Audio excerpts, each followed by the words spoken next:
नजरिया बदलना चाहिए, सोच बदलना चाहिए, विचार बदलना चाहिए। हमको ठोस कदम उठाने का ये वक्त है। कितने हम वो वहां अरुणाचल में जो बैठे हैं इसके भरोसे हम छोड़ेंगे? सरकार की ओर से भी तो काम होना चाहिए, पूरा देश में इसका जागरूकता होना चाहिए। ये समय जागरूकता का है। सबको पता होना चाहिए कि हमारा सीमा कहां तक जाता है और उस सीमा को अपने अंदर में बंधन रखने के लिए, अपने पूरा उसको सुरक्षित रखने के लिए सिर्फ सिपाहियों को के ऊपर हम नहीं छोड़ सकते। ये हर हिंदुस्तानी का दायित्व है, उसको बचाना है।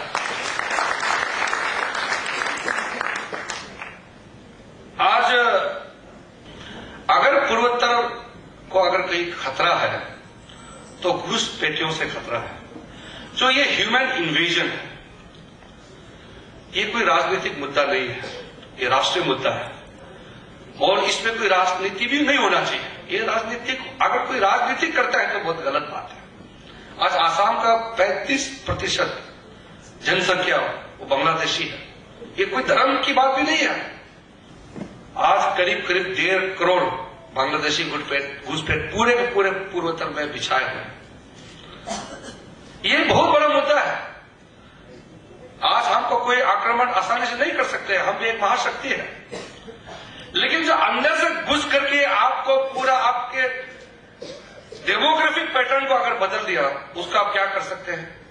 इसलिए भारत के जो सुप्रीम कोर्ट है उन्होंने भी कहा है this is an act of external aggression. इसका मुहिम, उसका आवाज सिर्फ पूर्वोत्तर के नहीं, बंबई से भी इसका आवाज उठना चाहिए, दिल्ली से भी, गुजरात से भी, हर जगह से इसका आवाज उठना चाहिए। इंपॉर्टेंस क्या है पूर्वोत्तर का? पूर्वोत्तर को आप जब रिसोर्स वाइज देखेंगे, it is the richest region in India. Arunachal Pradesh अकेले में हिंदुस्तान का 50% हाइड्रो पावर का जो 12 और 13 आपको प्लानिंग पीरियड में जो हाइड्रो पावर जनरेट होने वाले हैं, कैपेसिटी जो एडिशन होने वाले हैं, उसमें 50% से भी ज्यादा वो अरुणाचल अकेले से आने वाले हैं।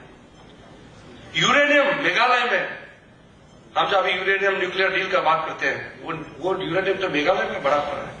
सारा ऑयल ब्रह्मपुत्र बेसिन जो अराकन बेसिन है वो टोटल वो ऑयल के ऊपर में बसा हुआ है।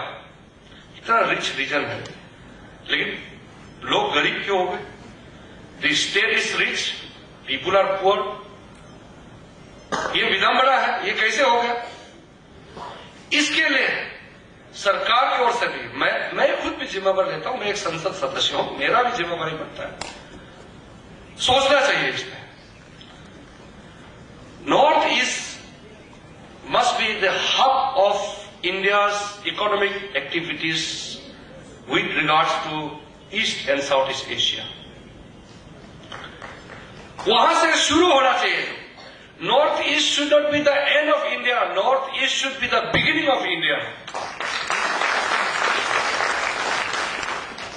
आने वाले दिन में अगर हम सही तरीके से काम करेंगे, मैं ऐसा समझता हूं कि अरुणाचल और पूरे के पूरे नॉर्थ ईस्ट हमारे 8 सिस्टर्स हैं। All the 8 sisters will be 8 shining stars of India. बिल्कुल हमारे पास क्षमता है, लेकिन उस क्षमता को हम क्या करें?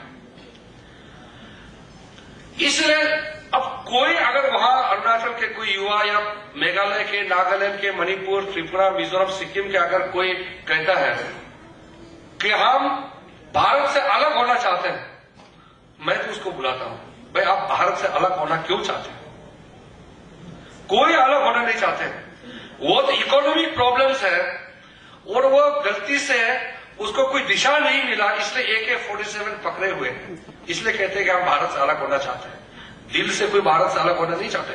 भारत से और ज्यादा खूबसूरत देश और कोई है इस दुनिया में? क्यों अलग होना चाहिए? हमारे सिस्टम इतने अच्छे हैं, हमारा देश महान है, इसी में ही हमारी जिंदगी है।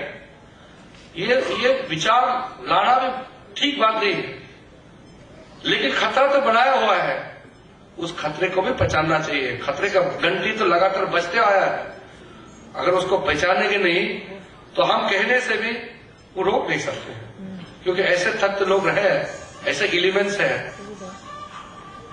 उसको रोकना हम सब मिलकर के ही रोक सकते हैं।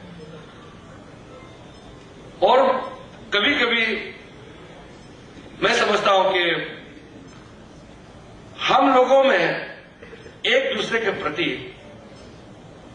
जो भाईचारा का जो हम लोगों के बीच में रहना चाहिए वो क्यों नहीं हो पाया। ये हम अपने अपने रीजन में सोचते हैं कि हम ही सब कुछ है। बंबई वाला सोचते कि हिंदुस्तान बंबई है, बंबई हिंदुस्तान है, और बाकी कोई सोचते कि नहीं ये हमारा रीजनलिज्म इतना ज्यादा ओवर पावर कर जाते हैं। नेशनल इंटीग्रेशन का आप बात करते हैं उसका क्या मतलब, क्या मायने रखता है, तो कोई मीनिंग नहीं है। इसलिए हम सबसे लास्ट कॉर्नर्स आए हैं और बंबई में आप लोगों ने बुलाए हैं। ऐसे ओकेजन में बहुत सारे बातें मन में आते हैं, लेकिन जैसे मैंने कहा कि आप लोग ने इतने इस क्षेत्र में काम कर चुके हैं, मुझे दोबारा इसको अगर आपको कहता है तो वो सूरज के सामने में दिया जलाने वाली बात है, आपको सब पता है, इसलिए मैं और कुछ नहीं कहूंगा। अंत में आप लोग सब ने यहां आए हैं, पधारे हैं, इतने मुख्य रूप से बहुत ही इंपॉर्टेंट लोग आए हैं। माय होम इंडिया के जरिए इतने अच्छे कार्यक्रम हुए हैं। सुनील जी जब पार्लियामेंट में आए, मुझसे मिलने आए, मैंने कहा कि मैं जरूर आऊंगा, आप कार्यक्रम रखिएगा मुंबई में। और आज मेरे लिए भी बहुत खुशी का दिन है कि मेरे मन में जो विचार था वो पूरा हुआ और आप लोगों का ये कार्यक्रम इसके बाद और अच्छा कार्यक्रम और दूसरे जगह में भी हो, ऐसा मैं आपसे भी प्रार्थना करना चाहूंगा। और साथ साथ नए साल अभी भी जनवरी चल रहा है, नया साल भारत के लिए, आप सबके लिए, आपकी जिंदगी में खुशहाल लाए और हम सब भारत को बनाने में इस तरीके से हम सब एक दूसरे से मिलजुल के काम करते रहिए, यही शुभकामनाएं मैं देते हुए समाप्त करना चाहता